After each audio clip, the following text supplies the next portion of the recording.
இருக்கேன்னு கேட்கணும். இப்போ பசங்கள்ட்ட நீங்கள் கேட்டீங்கன்னா தான் சொல்லுவானுங்க. அவங்க மேலே தப்புலாம் கிடையாது. பாசாங்க அவர்களுக்கு பிடிக்கல. நாம தான் நினச்சிக்கிட்டு இருக்கோம் இவனுங்களுக்குலாம் அந்த பொறுப்பு இல்லை, அன்பா இல்லை. அவங்களுக்கு பாசாங்க பிடிக்கல. பெரியவங்களை பார்த்தா நல்லா இருக்கியான்னு கேட்கணும். என்ன கரும்புக்கு கேட்கணுமா? அவன் தான் நல்லா இருக்கானே, அவன் மாதிரி நல்லா இருக்க மனுஷன் போய் நல்லா இருக்கேன்னு எல்லாம் ஏற்கனவே நல்லா படிக்கிறவங்க நல்லா படிக்கிறியா நல்லா படிக்கிறேன்னு கேட்டால் ஒரு கருப்பு வரும்ல. அதே மாதிரி நல்லா இருக்கால எதுக்கு நல்லா இருக்கான்னு நான் கேட்கணும். வேணும்னே பாசாங்க பண்ணணும். அப்போ இந்த தலைமுறைக்கு பாசாங்க பிடிக்காது. அப்போ நமக்கு என்ன தோணும்? இந்த பிள்ளைகள் அன்பாக இல்லைன்னு தோணும். அவங்க விலக விலக விலக விலக தனிமை உங்களை வாட்டும்.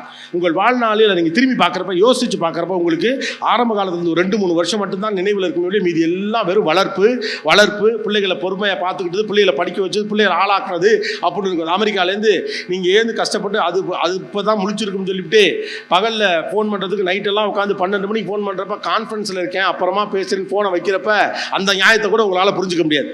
கான்ஃபரன்ஸ் இருக்க பிள்ளையால் பேச முடியாது. இவ்வளோ தூரம் இங்கேருந்து கூப்பிடுறோம், நம்ம ஆளாக்கி உருவான பிள்ளை அமெரிக்காவில் போய் உட்காந்துருக்கு, சந்தோஷம்.